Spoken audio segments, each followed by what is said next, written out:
Well, like most Hollywood sequels out there, you can't really go into one without sharing your thoughts on the previous entries. As for me, I never really grew up watching the cartoons or played with the toys, but I knew what the Transformers were. And as soon as director Michael Bay's 2007 live-action rendition came out, I instantly became a fan. Sure, there were a few points where the film kinda drags and some of the dialogue was cheesy as hell, but I still had a lot of fun with it regardless. For me personally, I found it to be an overall great way to reintroduce this world populated by Autobots and Decepticons to a whole new generation of moviegoers. And then it all went downhill with two shitty sequels. What many had hoped to see bigger and better blockbuster spectacles were instead treated to overlong and mind-numbingly stupid product placement commercials featuring obnoxious acting, horrible dialogue, insulting stereotypes, and some of the most headache-inducing and downright incomprehensible action sequences you'll ever see.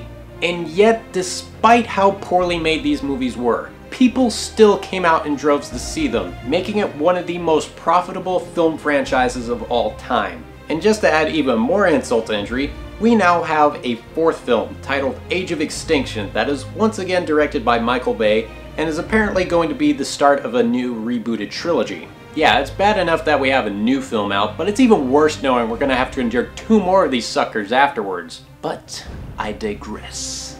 The story this time around takes place 5 years after the destruction of Chicago, and Shia LaBeouf's character is nowhere to be found, thank God. Instead, our lead human protagonist is played by Mark Wahlberg, an obviously not from Texas inventor trying to make a living with his teenage daughter, played by Nicola Peltz. You know, the chick who played Katara from that god-awful Last Airbender movie. Who'd have thought that the 2 stars from the 2 different M. Night Shyamalan disasters would end up starring in this piece of shit? What? No. Anyway, Wahlberg crosses paths with a heavily scarred Optimus Prime, who along with every other Autobot and Decepticon are being hunted down by the government because of the events that took place in Chicago.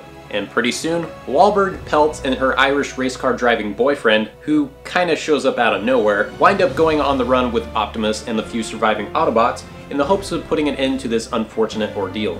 At this point, what else is there to say that hasn't already been said about this one? It's just as loud, degrading, and idiotic as the last 2 movies, so is there anything at all worth mentioning? Well, there is a surprisingly less amount of fetishistic shots of scantily clad supermodels in this one than one would expect, even though you could definitely sense that Bay really wanted to exploit the hell out of the barely legal Nicola Peltz, and instead took out his sexual frustration by blowing the shit out of everything in sight.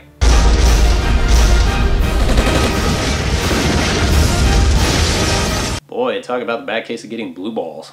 Aside from the half-decent performances from Wahlberg, Kelsey Grammer, and Stanley Tucci, this was still one of the worst films I've seen so far this year. The plot is just a poor excuse to get from one action set piece to the next, the special effects are shockingly unimpressive, the attempts at being humorous fall flatter than the successful suicide jumper, the constant use of product placement and patriotic symbolism made me want to vomit from my eyes, and above all, this movie is way too f***ing long.